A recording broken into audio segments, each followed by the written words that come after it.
Welcome back to the channel. We got Week 16 Dom picks. Let's start off with the Saturday slate. We got the Washington Commanders and the Philadelphia Eagles. I'm going to take the Eagles. I do feel like this could be a letdown game for them because, for one, it's a divisional game. And then for two, we've seen their offensive struggles throughout the course of the season. That being said, the Commanders will be without JD as they're sitting him down for the rest of the year. And defensively, this unit, although a little bit more improved with DQ calling the plays, I don't think they have the personnel to necessarily neutralize this Eagles offense. Next, we got the nightcap for the Saturday slate, Packers and Bears. This matchup is going to be important for both sides as it will determine who will win this NFC North division. I'm going to continue to stick with the Bears. I believe DJ Moore is going to show why he is one of the better wide receivers, and I believe that running game is going to take the utmost of importance.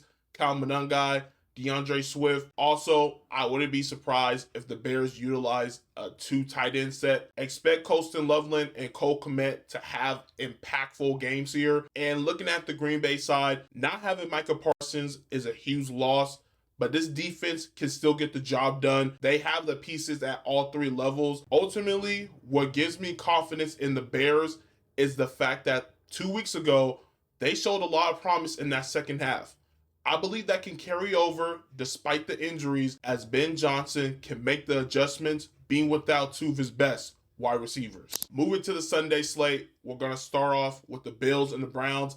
I'm taking Buffalo. Josh Allen and that team are playing exceptionally well over the last couple of games. And on the Brown side, I'm hoping Shedeur Sanders can have a bounce back game here. The Bills defense isn't prolific, but they are good enough against this offensive unit in Cleveland and doesn't have the offensive firepower to keep up with this Buffalo offense. Next, we got the New York Jets and the New Orleans Saints. I'm going to pick NOLA. Kellen Moore has his team playing with a ton of effort right now, and I believe that will carry over this week. And then on the New York side, their quarterback room is hurting.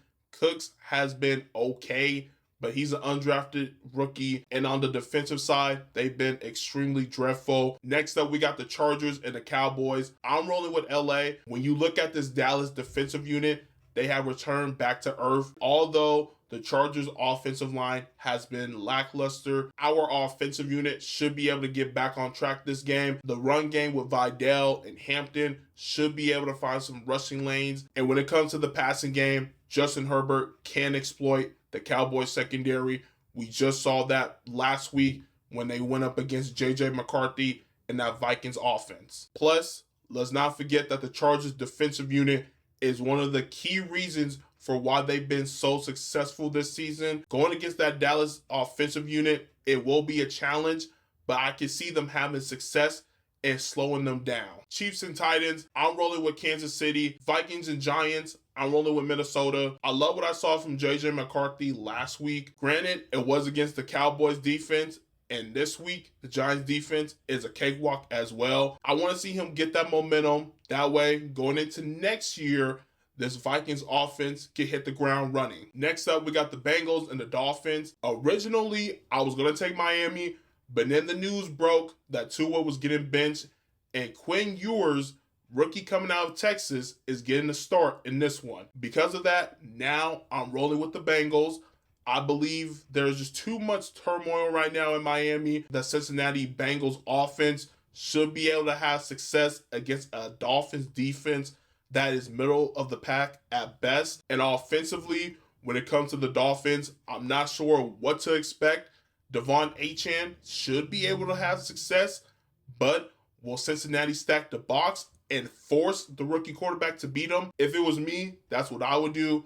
But when you have Waddle and you have Waller, there are pieces there for the young quarterback to have success. Moving to the Buccaneers and the Panthers game, I'm rolling with Carolina. Tampa right now is just not clicking. Offensively, the O-line cannot hold up in pass protection. Baker's getting pressured or sacked on almost every drop back. And defensively, that secondary stinks. With Carolina being at home, I believe they should be able to handle business. Expect their offensive playmakers to be a factor. Donald and Hubbard in the run game, and then Tedero McMillan, I believe he will have a bounce back game. He's been quiet as of late. Going against the Buccaneers secondary, he definitely has a favorable matchup. Moving over to the afternoon slate, we got the Raiders and the Texans. I'm rolling with Houston.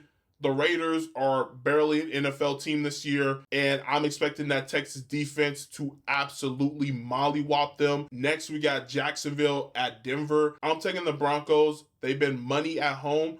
And although Trevor Lawrence has looked excellent the last few weeks, he's going against a Denver defensive unit that is nasty and will get after him. Falcons and Cardinals, I feel like Atlanta should win this game considering the performance we saw from them last Thursday night. But I'm going to take Arizona. With how well Jacoby Brissett is playing, plus the level of play Trey McBride is at, that should translate to a win at some point. And why not this week, as the Falcons offensively are up and down, and defensively they're a good unit, but they can be had on certain weeks. Next, we got Steelers and Lions. I'm taking the Lions. Jahmyr Gibbs should be heavily involved in the game plan. For the Steelers to win this game, I think they have to score at least 30 points. And they have the opportunity to do that because Detroit's secondary is in shambles. But it all depends on whether or not they want to get DK and this passing game going. Because if they do so,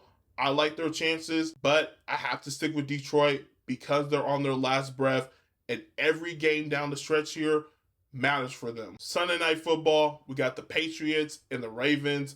This is a high-key, must-win game for the Baltimore Ravens. If they lose this game, it makes winning the division much more tougher. Meanwhile, for New England, they've been quietly a baby juggernaut. Drake May has taken that leap. Trayvon Henderson in a limited role has been one of the most explosive players coming out of the backfield. And defensively, although Josh Allen killed them in that second half, they've been pretty good. And the Patriots still have something to play for. Not only do they want to win the AFC East, but they want to have a chance at winning the number one seed in a bye for the AFC side of the bracket. New England has been the better team all season long. It would make the most sense to pick them here. I'm taking Baltimore, however. I think at some point, we will see the MVP version of Lamar Jackson. If Lamar can be dynamic in both the run and passing game, that can definitely give this Patriots defense problems. We saw that just last week. Lamar can pick up from there and be the catalyst for what many believe to be an upset if Baltimore wins this game. And to wrap up Dom picks, we got the 49ers and Colts. This is a must-win for Indy. If they lose this game at home, I think we can comfortably say their season is wrapped up. When I look at this Colts team, they did show a tremendous resolve last week on the road in Seattle. Unfortunately for them, it didn't pay off in a victory, but they can take that performance and execute better in this one. Offensively, Phillip Rivers was fine. He didn't have any giveaways until he was forced to push the ball down the field. And that's where the concern lies. Being unable to push the ball down the field through the passing game not only puts more pressure on JT, but it also makes you one-dimensional as well. In this matchup, San Fran's defense isn't scary, but they're well coached and they play with a ton of effort. That can give the Colts some problems, but in the same breath, they may be able to exploit some of the weaknesses of the San Francisco defense. I wouldn't expect them to push the ball down the field with deep shots, but expect them to be aggressive in those intermediate routes. That should allow Jonathan Taylor to have more space in the box to exploit this poor 49ers run defense. I've been going back and forth. Originally, I picked the 49ers to win this game. Then I convinced myself to take Indy at home, but I ultimately find myself going back to the 49ers. I love the fact that Phillip Rivers came out of retirement to help this squad, but as a result, is making this offense one-dimensional. And because of that, it's going to be tough to beat San Fran unless their defense has another stellar performance. The likelihood of that happening is much lower as C-Mac Kittle, Purdy, and the crew are going to find a way to get the job done and play their style of football. That's going to wrap up the video. Comment down below your Week 16 predictions. I'll see you all in the next one.